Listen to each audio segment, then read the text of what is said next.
Hello guys.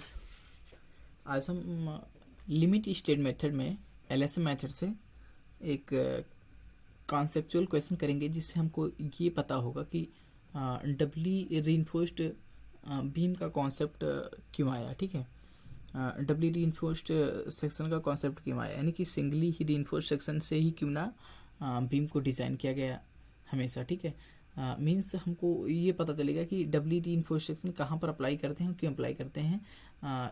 मतलब ऐसा एक कॉन्सेप्ट कराएंगे जिससे हमें पता चलेगा। ठीक है, तो यहाँ पर अभी फर्स्टली एक क्वेश्चन दिया गया है जिसमें लिखा है सिंपली सपोर्टेड बीम है।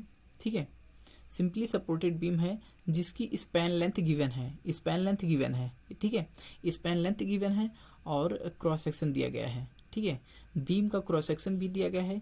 इस पर कितना 40 किलो न्यूटन पर मीटर का यूडीएल लग रहा है। ठीक है, 40 किलो न्यूटन पर मीटर का यूडीएल लग रहा है। इसमें ग्रेड यूज़ करना है जो हमें कंक्रीट का M20 ग्रेड यूज़ करना है। ठीक है, कंक्रीट का M20 ग्रेड यूज़ करना है तथा स्टील का Fe415 ग्रेड यूज़ करना है। ठीक है, हमको ज्ञात क्या करना है, बताया गया है कि धरन का टेंसाइल स्टील यानी तनन प्रबलन ज्ञात करना है, तनन टेंसाइल रीइंफोर्समेंट ज्ञात करना है। ठीक है, टेंसाइल रीइंफोर्समेंट ज्ञात करना है। तो यहाँ पर ये नहीं दिया है कि सिंगली रीइंफोर्स्ड बीम है, यहाँ पर ये नहीं दिया गया है कि सिंगली रीइंफोर्स्ड बीम है कि डबली रीइंफोर्समेंट में।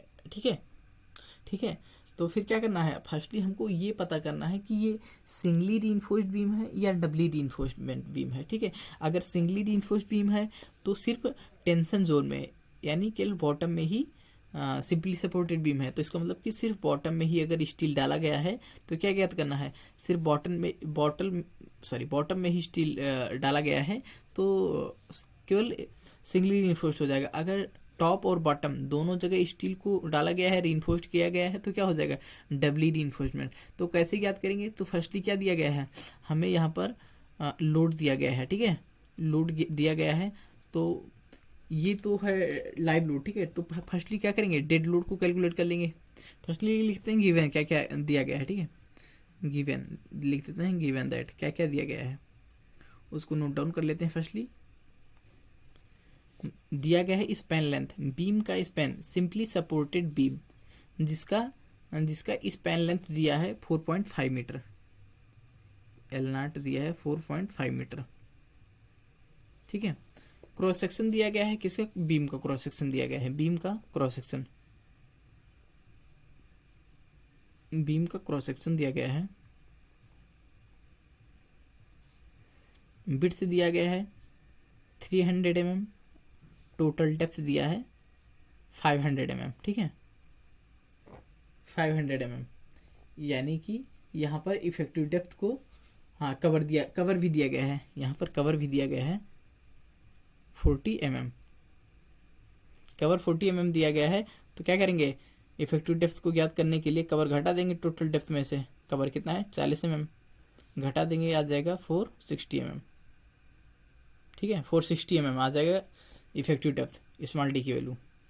और क्या दिया गया है, 40 किलो न्यूटन यानी यूडीएल जो दिया गया है 40 किलो न्यूटन है। ठीक है, यानी अध्यारोपित लोड यानी यूडीएल, और ये अप्लाइड लोड है, अप्लाइड लोड है जो 40 किलो न्यूटन पर मीटर दिया गया है। अब डेड लोड भी ज्ञात कर डेड लोड भी ज्ञात कर लेते हैं, यानी उसका जो स्वयं का भार है, तो डेड लोड ऑफ बीम भी ज्ञात कर लेते हैं। और क्या दिया गया है, M20 ग्रेड दिया गया है, और क्या Fe415 ग्रेड दिया गया स्टील का।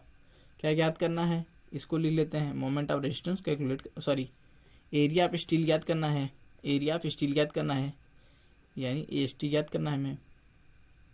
ठीक है, एरिया ऑफ स्टील ज्ञात करना है। तो फिर डेड लोड कैलकुलेट कर लेते हैं।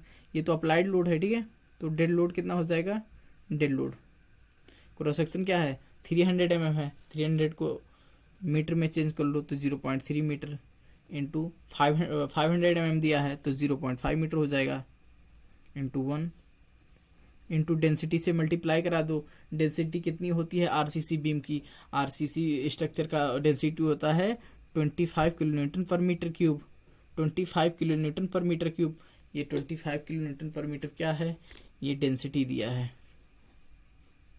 Density of RCC structure, density of RCC structure. ठीक है, ये गिवन नहीं रहेगा, ये पता होना चाहिए। ठीक है, 25 किलो न्यूटन पर मीटर क्यूब। ठीक है, तो मल्टीप्लाई करा लेते हैं 15 कैल्सी में, साथ साथ कैलकुलेट करते चलेंगे। ठीक है, यानी कि आ जाएगा, डेड लोड आ जाएगा 3.75 किलो न्यूटन पर मीटर। अप्लाइड लोड जो दिया था ये, और इसको दोनों को ऐड कर लेंगे, टोटल लोड हो जाएगा कैलकुलेट, टोटल लोड हो जाएगा यानी कुल भार, टोटल लोड यानी कुल भार, कुल भार कितना हो जाएगा 40 प्लस 3.75 कितना हो जाएगा 43 किलो न्यूटन पर मीटर, 43.75 किलो न्यूटन पर मीटर। ये हो जाएगा टोटल लोड। ठीक है, अब हम ज्ञात कर लेंगे यहाँ पर फैक्टर्ड लोड, या तो moment of resistance, sorry bending moment याद करने के बाद में 1.5 से मल्टीप्लाई करा दें, वो हो जाएगा फैक्टर लोड। ठीक है, फैक्टर मोमेंट। तो क्या करेंगे, टोटल लोड ज्ञात हो गया, लोड ज्ञात हो गया, टोटल लोड यानी W की वैल्यू हो गई ज्ञात। ठीक है, W की वैल्यू हो गई ज्ञात, इसको कर देंगे फैक्टर लोड कर लेंगे, या मोमेंट याद कर लो, उसको 1.5 से मल्टीप्लाई करा दो तो फैक्टर बेंडिंग मोमेंट हो जाएगा। ठीक है, तो यहीं पर 1.5 से मल्टीप्लाई करा लेते हैं, फैक्टर लोड हो जाएगा, फैक्टर लोड हो जाएगा, मोमेंट निकालेंगे तो फैक्टर मोमेंट आइट निकलेगा। ठीक है, फैक्टर्ड लोड, फैक्टर लोड को WU से डिनोट करेंगे, WU से। ठीक है, क्या हो जाएगा 1.5 से मल्टीप्लाई करा दो, ये क्या 1.5 है, 1.5 फैक्टर है। ठीक है, ये 1.5 को मल्टीप्लाई करा रहे हैं 43.75। ठीक है, मल्टीप्लाई कराने के बाद में आ जाएगी W की वैल्यू, यानी फैक्टर लोड की वैल्यू आ जाएगी 1.5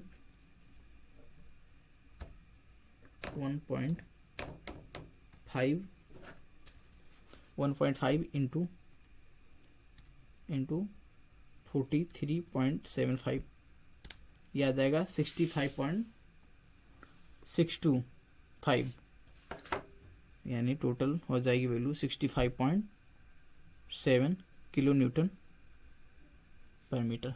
ये हो गया फैक्टर लोड, फैक्टर लोड हो गया। अब हम क्या करेंगे, फैक्टर मोमेंट याद कर लेंगे, factored bending moment, factored bending moment कैसे डिनोट करेंगे, MU से। क्या होता है WL²/8, सिंपली सपोर्टेड बीम है, UDL लग रहा है, तो क्या होगा WL²/8। फैक्टर्ड लोड लगा रहे हैं यहाँ पर, तो क्या आ जाएगा, फैक्टर्ड बेंडिंग मोमेंट आएगा, पुट कर दो वैल्यूज को पुट कर दो, 65.7 इंटू L नॉट का क्या है span length 4.5 metre upon 8, WL²/8, तो ये हो जाएगा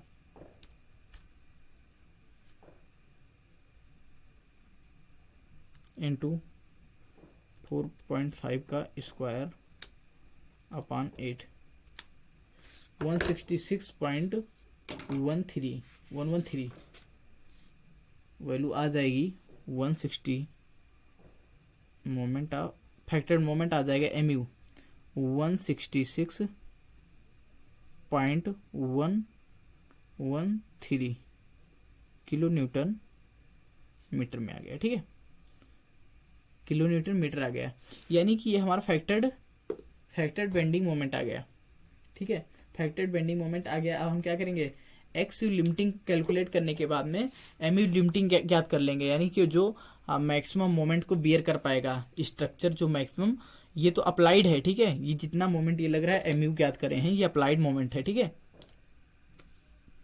ये मोमेंट जो आ रहा है अभी ये अप्लाइड बेंडिंग मोमेंट है। ठीक है, ये क्या है, अप्लाइड बेंडिंग मोमेंट, क्योंकि इतना लोड लग रहा है इस पर, अप्लाइड है बेंडिंग मोमेंट। ठीक है, अब हम क्या ज्ञात करेंगे, एमयू लिमिटिंग, ये पता करेंगे कि स्ट्रक्चर कितना मोमेंट को बियर कर पाएगा, कितना मोमेंट को झेल पाएगा। तो वो हमारे पास फार्मूलाज हैं। तो एक्स यू लिमिटिंग पहले ज्ञात कर लो। X U limiting, X U limiting क्या होता है, फार्मूला होता है, कौन सा ग्रेड यूज कर रहे हैं, ग्रेड पे डिपेंड करता है, के इंटू डी होता है, के इंटू डी होता है, के किस पर चीज पर डिपेंड करता है, के डिपेंड करता है, के की वैल्यू हो जाएगी 0.53 जब ग्रेड यूज कर रहे होंगे एफई 250, ठीक है। जब ग्रेड यूज कर रहे होंगे एफई 415 तो वैल्यू हो जाएगा 0.48, जब ग्रेड यूज कर रहे हैं एफई 415। के की वैल्यू जब हो जाएगी 0.46, इसका मतलब हम कौन सा ग्रेड यूज कर रहे हैं, एफई 500, ठीक है। तो यहाँ पर कौन सा ग्रेड यूज कर रहे हैं, यहाँ पर ग्रेड यूज कर रहे हैं एफई 415। तो एक्स लिमिटिंग की वैल्यू ज्ञात कर लेते हैं, एक्स लिमिटिंग वैल्यू ज्ञात कर लेते हैं 0.48 इंटू डी। स्मॉल डी की वैल्यू कितनी है, स्मॉल डी की वैल्यू ये कैलकुलेट करें इफेक्टिव डेप्थ की 460 mm, 460 वैल्यू पुट कर देंगे, आ जाएगी हमारी वैल्यू एक्स लिमिटिंग की, एक्स लिमिटिंग की वैल्यू आ जाएगी 0.48 इंटू 460, ये आ जाएगी वैल्यू 220.8 mm, ठीक है। एक्स लिमिटिंग की वैल्यू आ गई है। अब क्या करेंगे, एमयू लिमिटिंग भी कैलकुलेट कर लेंगे। या हम फैक्टर्ड बेंडिंग, फैक्टर्ड मोमेंट करें हैं या अप्लाइड मोमेंट को कैलकुलेट करें हैं अभी तक। फैक्टर अपना देख लेते हैं, जो स्ट्रक्चर की लिमिट है मोमेंट बियर करने की, उसको कैलकुलेट कर लेते हैं। एमयू लिमिटिंग, एमयू लिमिटिंग कैसे कैलकुलेट करेंगे, फार्मूला लगाएंगे 0.36 FCK, हमें फार्मूलाज पता है, इसमें कंप्रेशन जोन से कैलकुलेट कर लेंगे, क्योंकि टेंसाइल जोन से नहीं करेंगे, क्योंकि हमें स्टील नहीं पता है कितना रीइंफोर्स्ड करा गया है। तो 0.36 FCK B into X U limiting into D minus 0.42 X U limiting, ठीक है। तो वैल्यूज पुट कर दो, इसमें सभी वैल्यू पता है हमें। तो 0.36 FCK की वैल्यू हमें पता है कितनी होगी, M20 ग्रेड यूज कर रहे हैं तो 20 हो जाएगी यहाँ पर वैल्यूज। बी कितना है, विड्थ, बीम का विड्थ कितना है 300 mm, सब वैल्यूज को mm में रखेंगे, ठीक है। एक्स लिमिटिंग की वैल्यू कितनी है 220.8 इंटू डी, डी की वैल्यू कितनी है, डी की वैल्यू है 460 mm, डी की वैल्यू है 460 mm, पुट कर दो 0.42 into x limiting, x limiting की वैल्यू है 220.8, ठीक है। एमयू लिमिटिंग को कैलकुलेट करने के बाद में, ये कैल्सी में कैलकुलेट करने के बाद में आ जाएगी वैल्यूज, आ जाएगी 175.2 किलो न्यूटन मीटर। तो यहाँ पर देख लेते हैं, जो लिमिट है, जो बियर करने की इसकी लिमिट है कि इतना मोमेंट को बियर कर पाएगा स्ट्रक्चर का, वो एमयू लिमिटिंग है। तो एमयू लिमिटिंग यहाँ से कैलकुलेट कर लिए, ठीक है। एमयू लिमिटिंग यहाँ से कैलकुलेट कर लिए, इससे हमें पता चल जाएगा कि इतना जो अप्लाइड मोमेंट है, ठीक है, अप्लाइड मोमेंट बताया गया है वो एमयू लिमिटिंग से बड़ा है कि छोटा, यहाँ से पता चल जाएगा, ठीक है। तो इसका मतलब हम देख रहे हैं कि 175 से छोटा है, यानी कि जो अप्लाई किया गया है लोड उसको आसानी से बियर कर पाएगा स्ट्रक्चर, क्योंकि स्ट्रक्चर की मैक्सिमम जो मोमेंट झेलने की कैपेसिटी है कितनी है 175.2, यानी इसका मतलब ये है कि यहाँ पर सिंगली रीइंफोर्स्ड करा जाएगा, यानी सिर्फ टेंशन जोन में रीइंफोर्स्ड करा जाएगा, टेंसाइल जोन में ही स्टील डाला जाएगा। अदरवाइज यहाँ पर अगर ये ये वैल्यूज थी, इससे अगर छोटी आ जाती एमयू लिमिटिंग, इसका मतलब हो जाता over reinforced section. Over reinforced section को डिजाइन नहीं करते हम, यानी कि अब हम डबली रीइंफोर्स्ड सेक्शन में चले जाते, ठीक है, यानी कि डबली रीइंफोर्स्ड सेक्शन की नीड हो जाती है हमें, क्योंकि सिंगली अगर ये 175 नहीं होता, एमयू जो अप्लाइड लोड था, अप्लाइड मोमेंट था, उससे अगर हमारा स्ट्रक्चर का लिमिट वाली मोमेंट है वो कम हो जाती तब, ठीक है, तब की बात कर रहे हैं। अभी यहाँ पर तो इजिली बियर कर ले जाएगा, यहाँ पर इजिली बियर कर ले जाएगा। तो देखो ये है जो लिमिट, यानी मैक्सिमम बेंडिंग मोमेंट है, मैक्सिमम बेंडिंग मोमेंट है ये, ठीक है, यानी जो स्ट्रक्चर का जो कैपेसिटी है, जितनी कैपेसिटी थी वो वाला ये मोमेंट है, ठीक है। तो इसे ये कौन सा मोमेंट है, मैक्सिमम बेंडिंग मोमेंट है, ठीक है, या मोमेंट ऑफ रेजिस्टेंस है, ठीक है, कि जो कि रजिस्ट करेगा, जो कि स्ट्रक्चर रजिस्ट कर पाएगा। कितना तक रजिस्ट कर पाएगा? 175.2 किलो न्यूटन मीटर, ठीक है। और हम यहाँ पर क्या क्या लिखेंगे कि जो एमयू लिमिटिंग है वो बड़ी है किससे? अप्लाइड वाले मोमेंट से। लिखेंगे यहाँ पर नीचे एमयू लिमिटिंग। अतः यहाँ से क्या पता चल रहा है? चूंकि MU limiting is greater than MU, यानी जो लिमिट है स्ट्रक्चर की बेयर करने की कैपेसिटी है, उससे जो अप्लाई करा गया है वो कम है। तो इससे क्या पता चल रहा है? इससे ये पता चल रहा है कि ये सेफ है। स्ट्रक्चर कैसा है? स्ट्रक्चर सेफ है। इसका मतलब सिंगली रीइंफोर्स्ड सेक्शन ही प्रोवाइड करा जाएगा। अतः इससे क्या पता चल रहा है? अतः ये पता चल रहा है कि अंडर रीइंफोर्स्ड सेक्शन है, और स्ट्रक्चर कैसा है? सेफ है। स्ट्रक्चर इज सेफ, या क्या लिखेंगे?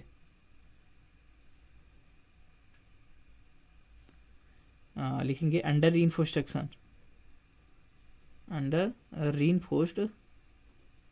सेक्शन, तथा कैसा स्ट्रक्चर इज सेफ। स्ट्रक्चर कैसा है? Structure is safe. सेफ है तो कैसा क्या करेंगे? तो डिजाइन कर देंगे। अब यहाँ पर स्टील को ज्ञात कर लेंगे, तथा क्या है? सिंगली रीइंफोर्स्ड सेक्शन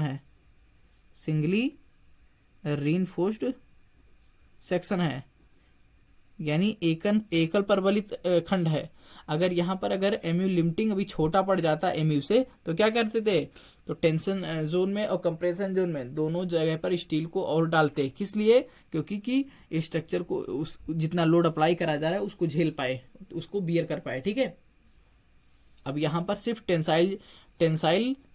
टेंशन में ही स्टील डालेंगे, ओनली टेंसाइल स्टील, या टेंसाइल रीइंफोर्समेंट, यानी कि टेंशन में ही प्रबलित किया जाएगा, ठीक है।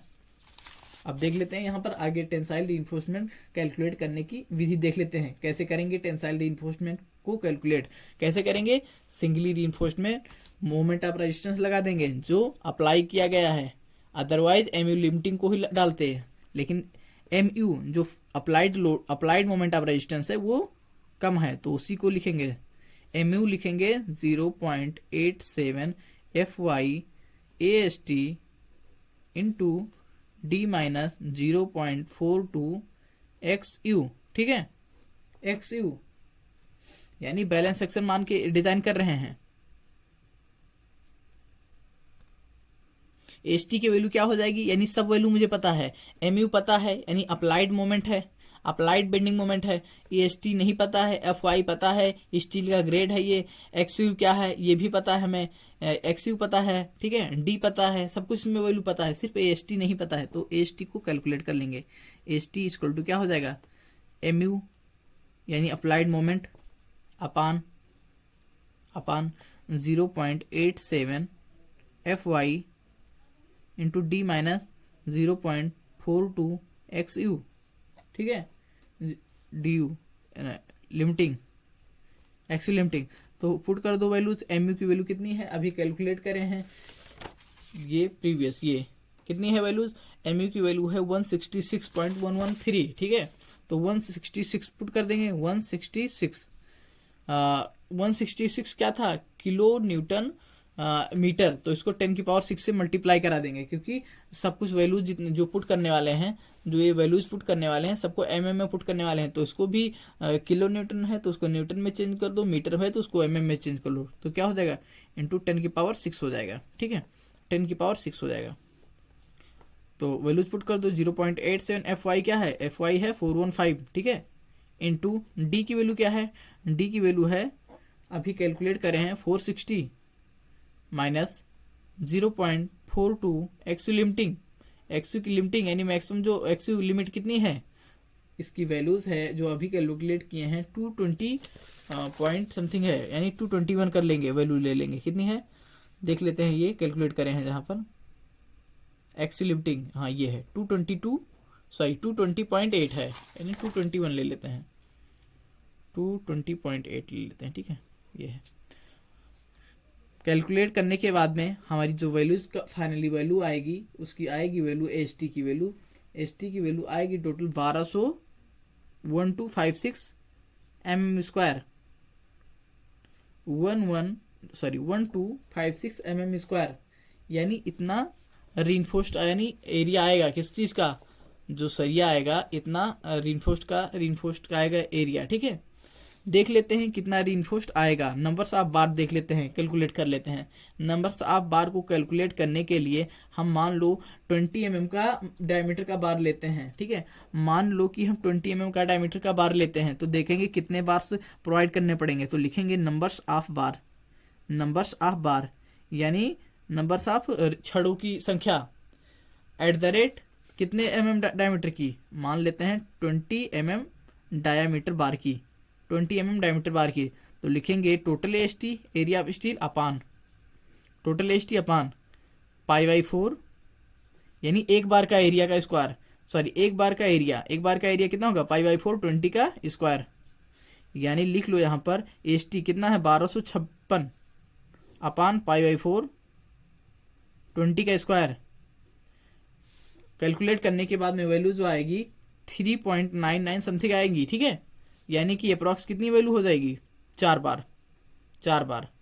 तो यहाँ पर अब हम क्या करेंगे, यहाँ पर हम डायग्राम बनाएंगे किस चीज़ का, बीम का क्रॉस सेक्शन ड्रॉ करेंगे।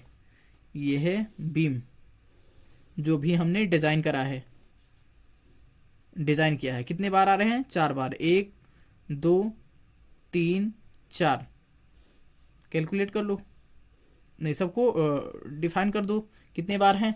यहाँ पर लिखोगे 4 बार हैं 20 mm डायमीटर के। ठीक है, ये चीज़ लिखोगे। फिर यहाँ पर लिखोगे कि ये इफेक्टिव डेप्थ है 460 mm और इफेक्टिव कवर है जो 40 mm, यानी टोटल डेप्थ है कैपिटल डी है, टोटल डेप्थ है 500 mm। ठीक है, विड्थ कितनी है, बी की वैल्यू है 300 mm। बी की वैल्यू है विड्थ है जो 300 mm है।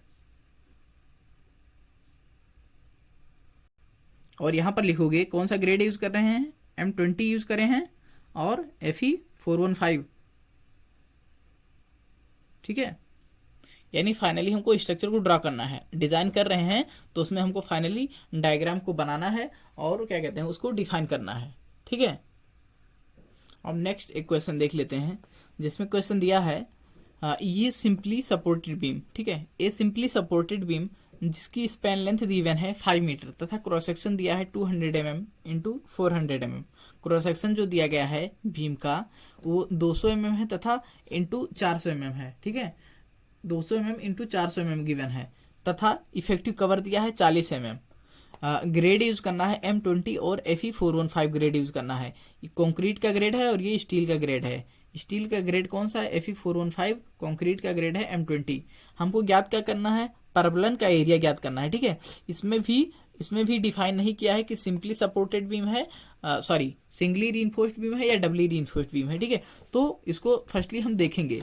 इसमें लोड कितना अध्यारोपित किया गया है, अच्छा क्वेश्चन कंप्लीट नहीं है। इसमें अध्यारोपित लोड जो दिया है 20 किलोन्यूटन पर मीटर है।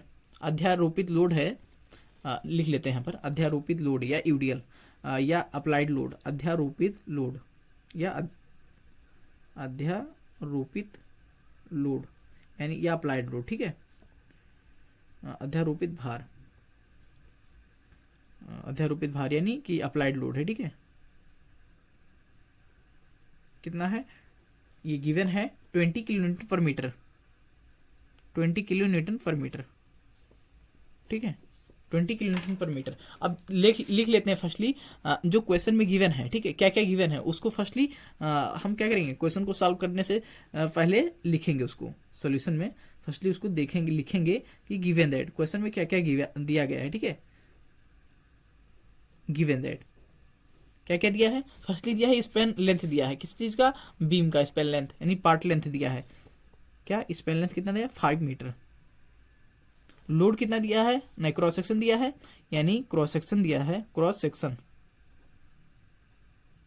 सेक्शन, ठीक है, क्रॉस सेक्शन दिया है, बिट्स की वैल्यू कितनी है 200 mm, टोटल डेप्थ जो दिया है कितना है 400 mm, इफेक्टिव कवर कितना दिया है ईसी, इफेक्टिव कवर दिया है 40 mm। तो हम क्या करेंगे, इफेक्टिव डेप्थ याद कर लेंगे, इफेक्टिव डेप्थ प्रभावी गहराई कितना 400 माइनस 40, कितना आ जाएगा इफेक्टिव डेप्थ, आ जाएगा 360 mm, ठीक है। ये सब चीज़ें गिवन है ऑलरेडी। और क्या दिया गया है, और दिया गया है अप्लाइड लोड यानी अध्यारोपित भार यानी अप्लाइड लोड,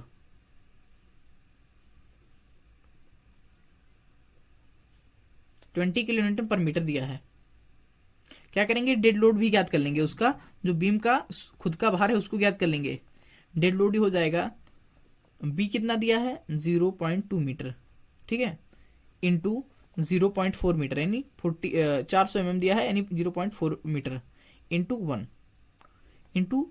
इंटू लिखेंगे 25 किलो न्यूटन पर मीटर क्यूब। 25 क्या है, डेंसिटी है, 25 किलो न्यूटन पर मीटर है, ये डेंसिटी है, सॉरी 25 किलो न्यूटन पर मीटर क्यूब, 25 किलो न्यूटन पर मीटर क्यूब, किलो न्यूटन पर मीटर क्यूब, ये क्या है आरसीसी का डेंसिटी है, ठीक है, आरसीसी स्ट्रक्चर की डेंसिटी है ये। तो इसको कैलकुलेट कर लेते हैं इसको 0.2 इंटू 0.4 इंटू 25 कितना आ जाएगा, ये आ जाएगा 2 किलो न्यूटन पर मीटर।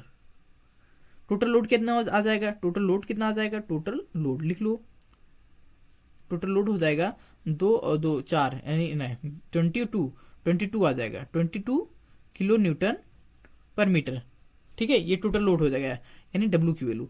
अब हम क्या करेंगे, फैक्टर लोड कन्वर्ट कर लेंगे, इसको फैक्टर लोड बना लेंगे, चाहे मोमेंट याद करने के बाद में फैक्टर कर लेंगे, हम यही पर कर लेते हैं फैक्टर, ठीक है। तो फैक्टर कर लेते हैं यानी डब्ल्यू यू फैक्टर लोड कितना हो जाएगा 1.5 से मल्टीप्लाई करा देते हैं 22 को, कितना आ जाएगा 22 को इंटू 1.5 कितना आ जाएगा 33 किलो न्यूटन पर मीटर फैक्टर लोड हुआ है, ठीक है, ये डब्ल्यू यू फैक्टर लोड है। क्या करेंगे, फैक्टर्ड मोमेंट याद कर लेंगे, फैक्टर्ड बेंडिंग मोमेंट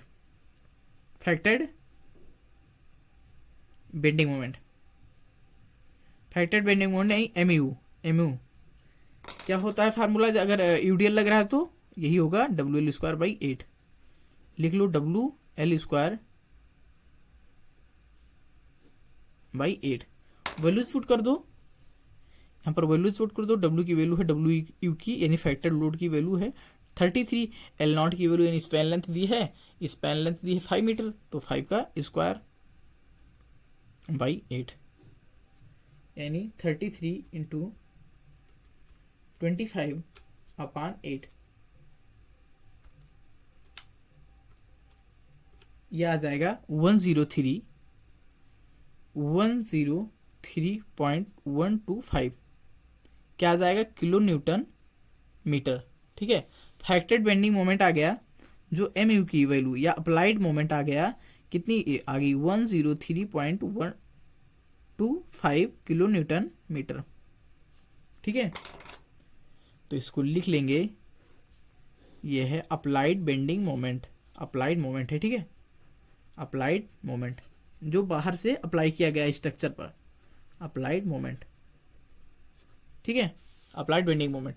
सेकेंड चीज हम क्या करेंगे, हम कैलकुलेट कर लेंगे एक्स यू लिमिटिंग, जिससे हम मोमेंट ऑफ लिमिटिंग यानी जितना स्ट्रक्चर में रजिस्ट करने वाली मोमेंट ऑफ रेजिस्टेंस यानी जो स्ट्रक्चर जितना रजिस्ट कर पाएगा, जितना वियर कर पाएगा, जितना मोमेंट को झेल पाएगा, उसको लिखेंगे। अब x U limiting firstly calculate करेंगे। एक्स यू लिमिटिंग फार्मूला हमको पता है, यहाँ पर ग्रेड दिया है, जो स्टील का ग्रेड दिया है Fe415,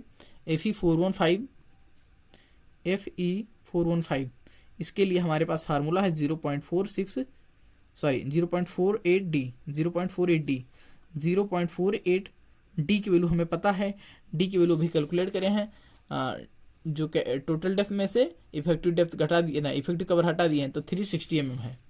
तो इसमें लिखेंगे इंटू 360, कितना आ जाएगा 0.48 इंटू 360, वैल्यू आ जाएगी 172.8 mm। ठीक है, एक्स लिमिटिंग आ गया, एक्स लिमिटिंग आया गया 172.8 mm।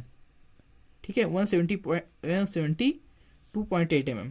ठीक है, अब ज्ञात कर लेंगे एमयू लिमिटिंग या moment of resistance compression zone में, मोमेंट ऑफ रेजिस्टेंस या एमयू लिमिटिंग या एमयू मैक्स, जो भी इसको बोलते हैं मोमेंट ऑफ रेजिस्टेंस। ठीक है, जो मैक्सिमम इसकी लिमिट कितनी है, कितने मोमेंट को ये झेल सकता है, बियर कर सकता है, उसको कैलकुलेट करेंगे कि यहाँ पर सिंगली रीइंफोर्स्ड बीम जो है बियर कर पाएगा कि नहीं, उसको फर्स्टली चेक करेंगे। उसी को चेक करने के लिए ये हम ज्ञात कर रहे हैं एमयू लिमिटिंग कितना होता है, फार्मूला क्या है 0 पॉइंट कंप्रेशन जोन से ज्ञात करेंगे, क्योंकि टेंशन जोन में स्टील को पूछा गया ही, तो टेंशन जोन से नहीं कैलकुलेट करेंगे।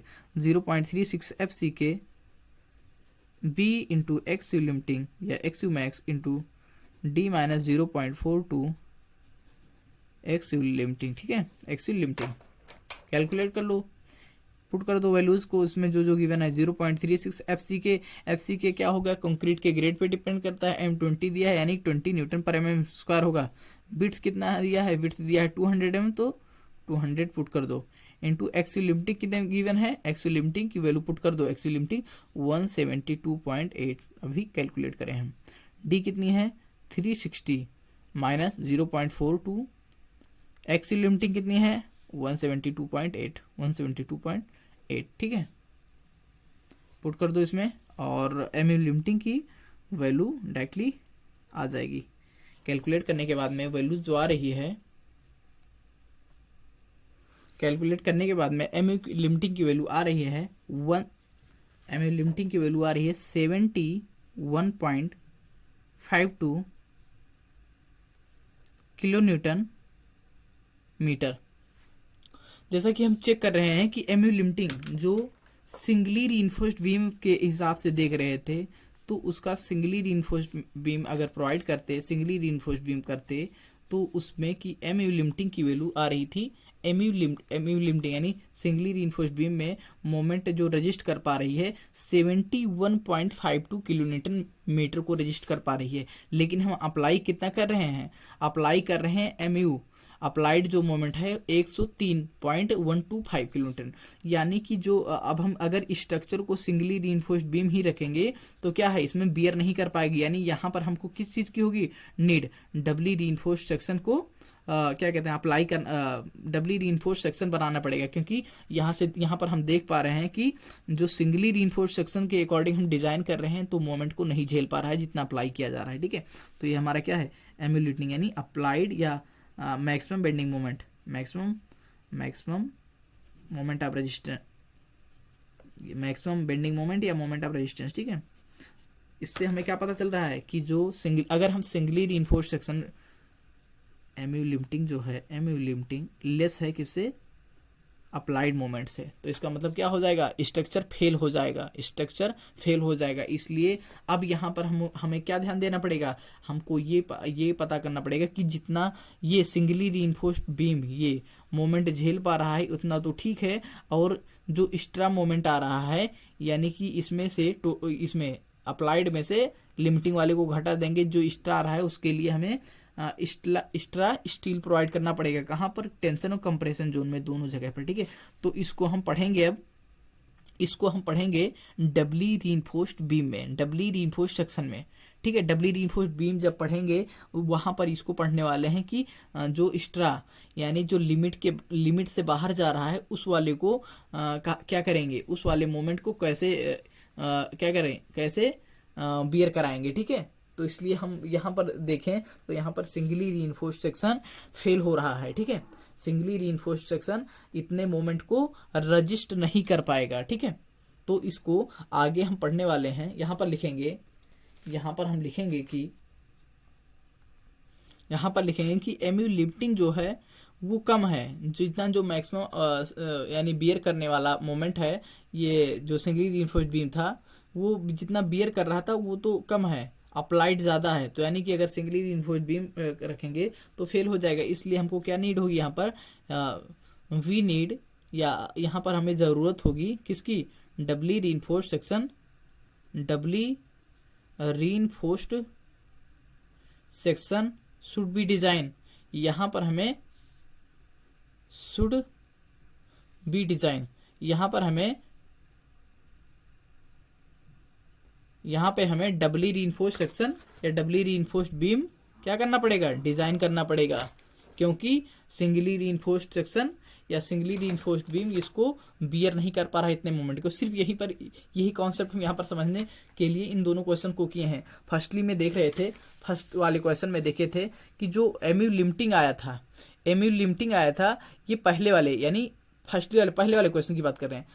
एमयू लिमिटिंग आया था, ये एमयू लिमिटिंग आया है 175 किलोमीटर और अप्लाई किया गया था 166। तो ये यहाँ पर सिंगली रीइंफोर्स्ड बीम इजिली क्या कर रहा था, इसको झेल रहा था, इजिली इसको वियर कर रहा था। लेकिन जो अब आ गया है, जो अप्लाइड लोड था, अप्लाइड बेंडिंग मोमेंट, ये जो जिसको लिमिट थी, लिमिट के बाहर निकल गया, यानी कि जो जितना अप्लाई किया गया था उस वाले मोमेंट को ये बियर नहीं कर पा रही है। यानी अब हमको यहाँ पर नीड होगी किस चीज़ की, डबली रीइंफोर्स्ड बीम की। ठीक है, तो डबली रीइंफोर्स्ड बीम को हम इसके आगे जब सिंगली रीइंफोर्स्ड बीम यहाँ पर ख़त्म हो रहा है तो फिर इसके आगे हम डबली रीइंफोर्स्ड बीम नेक्स्ट लेक्चर में देखेंगे। ठीक है, थैंक यू।